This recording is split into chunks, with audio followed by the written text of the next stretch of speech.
Right, great. Those are great presentations. And now we're going to the Q&A portion of it. Just a reminder, we are accepting questions through the Q&A panel and not the chat. So if you put something in the chat that's a question, go ahead and swap it over to the Q&A panel so we have that. So my first question, I think I will direct it to Eric, but Brian might want to chime in too. So could you please talk about the different testing done on sailboats 30 feet or longer?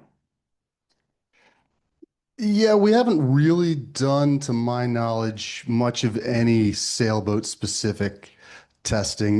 Most of the issues that I'm aware of with sailboats typically are running rigging. If you have an issue that you're specifically thinking of with that question, you can send it in to RBS compliance at uscg.mil if it's something you think we should be looking into, or if there's a specific incident.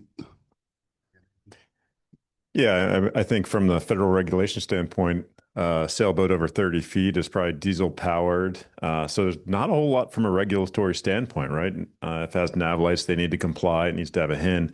From an ABYC side, we have a scope on each of our standards. Most of them would apply to a sailboat. We don't do a lot of special testing, though, on sailboats over 30 feet. Thank you very much. So one of the other questions in the Q&A piece asks about, based on that video y'all did, and that we have a lot of questions about that, not a lot, but so after that video, did y'all develop recommendations or specs for handholds to use in reference to the reboarding process? Yeah, we did update the standard. We both updated the ladder length, and there's a requirement that requires handholds or other boat structure to assist. We don't explicitly define what that is. Our standards try to be performance-based, not prescriptive-based. So it allows manufacturers the flexibility to come up with a solution that really meets their needs. I'll let you go ahead and keep the mic too, because the other questions are whether or not that video is publicly available. But before that, I think that a lot of people, the unasked question is, how can we be in those videos?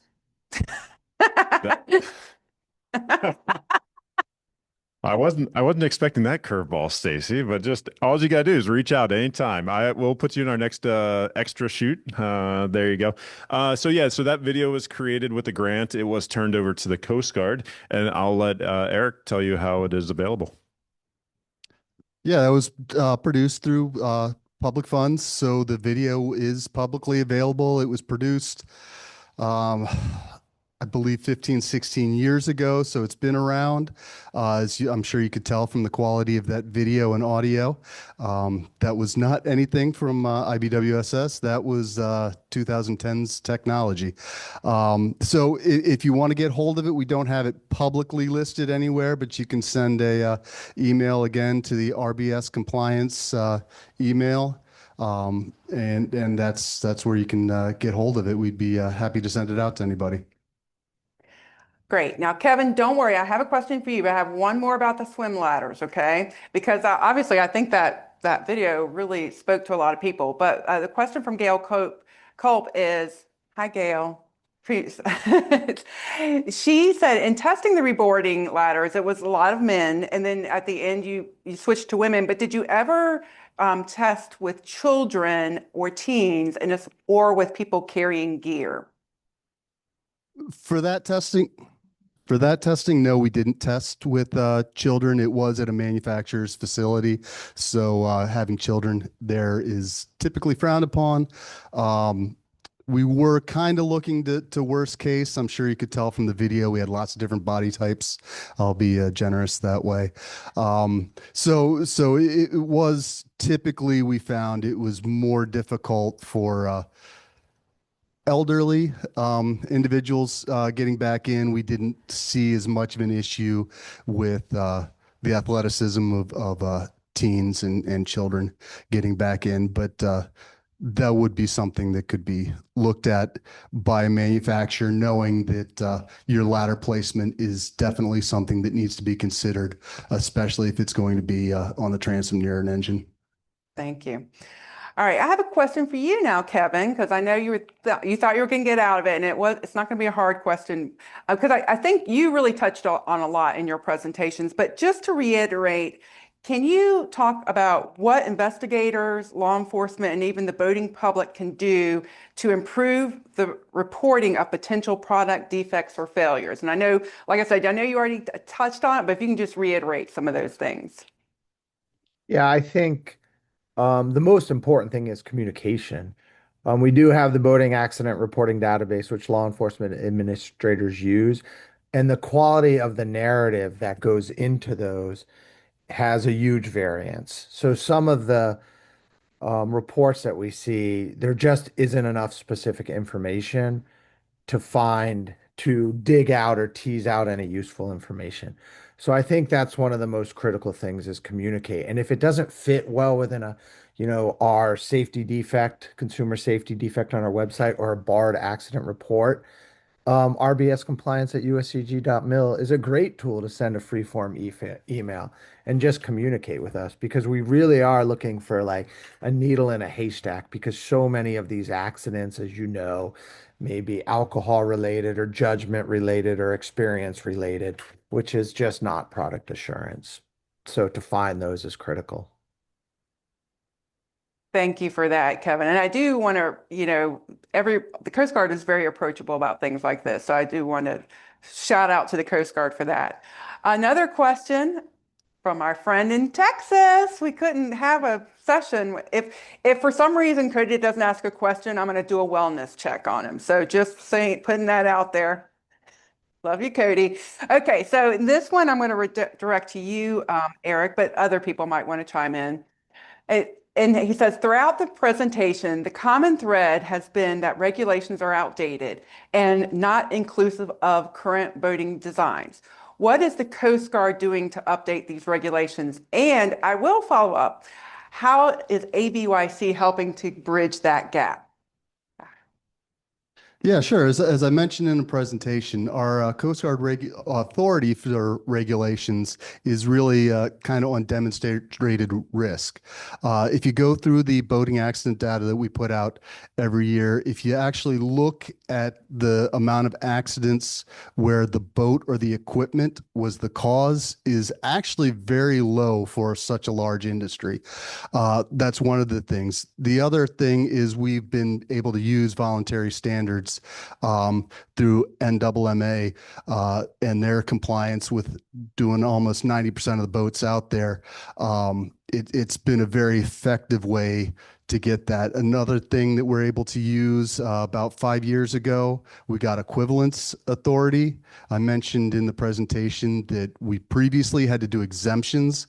That was per single boat or per model. They only lasted a certain amount of time and it was a lot of paperwork heavy. At least with the equivalence now, we can say that doing X is an equivalent level of safety. One way to talk about that is one of our fuel regulations was stated that fuel pumps, for example, had to be within 12 inches of the engines they supply. Kind of antiquated, and technology has gotten past that now. So we were able to use ABYC to come up with a voluntary standard with industry input, government input, and user input to come up with a safe system where these can be done properly. So we're able to write a blanket equivalency that says, hey, if you do this ABYC H24 standard for your fuel system, you're going to be able to be compliant with the federal regulations. Yeah, I think that's a great point, Eric. The other thing to remember about voluntary standards is they really do fill that gap, right? We heard the Boating Safety Act 1971 what the boats looked like back then compared to what they look like today. But yet we've seen a downward trend in fatalities over the decades. And the standards have really filled that gap. We review our standards on a 3 to 5 year review cycle. So any of these trends, new issues are brought up and can be addressed in the standards. We're working with the Coast Guard right now to look at e-foils and as they're an emerging trend in the industry and how we're going to address those. We've dealt with things such as ADAS is another topic we're starting to deal with, wireless controls we've dealt with. So there's a lot of things that come up that we can deal with very quickly from a standards side that from a regulatory side aren't even addressed. And I don't even think they could address. Try and get something like that through Congress today would be quite a feat.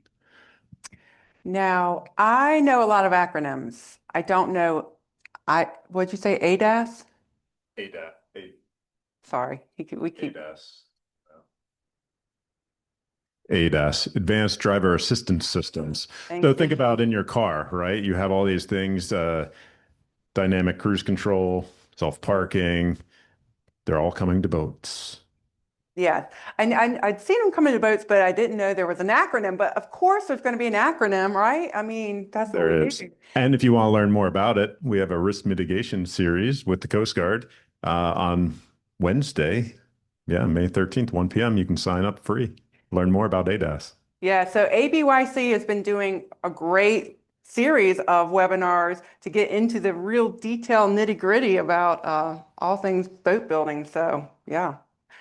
Kevin, I don't want to leave you out. You don't have to talk about that, but any final words about making sure that we are communicating well to you, the Coast Guard? No, I just think, if you ever have any questions outside of just this seminar, it's easy to communicate with us, and that's why we're here. So please, call us anytime. I had some other questions written down, but I feel like y'all covered them all. But was there anything else that you guys wanted to add about, the making, transitioning from a boat incident into evaluation of that incident and to maybe determining whether there's an equipment issue that needs a recall? No, I think we covered it. I do too. Yeah. It's good. Thank you, Stacy. Nice to meet you. Great. Thank you so much to Eric, Kevin, and Brian for being here and providing that informative session. And like I said, lots of people are in cool videos. So yeah, reach out to Brian if you want to be on in his videos for future. So.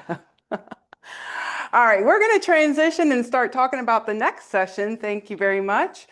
We have another session that's going to start at 2:20. Okay, so we're going to have a little bit, maybe just a little bit of time for you for a short little bio break, but be sure you're back at 2:20. So what we're going to talk about next is we're going to kind of change course slightly and talk about issues on the policy level. We're going to explore how executive orders and federal priorities shape boating safety programs, enforcement strategies, and funding opportunities many of us rely on. So as we go through this session, I want you to kind of think about some things. How might shifting federal priorities affect your programs or partnerships? What challenges could we see in grant funding or eligibility requirements in the future? And how can organizations stay aligned with national priorities while still meeting the needs of their local communities? Before we go back to the lobby, just want to remind you, you will go to the lobby and then you will click into the next session. We will have that Q&A panel for you to ask the questions. And the person who's going to be presenting this information will be Pavlo Oborski, and he's doing it solo because he is that good. Am I right? All right. Thank you. See you in a few.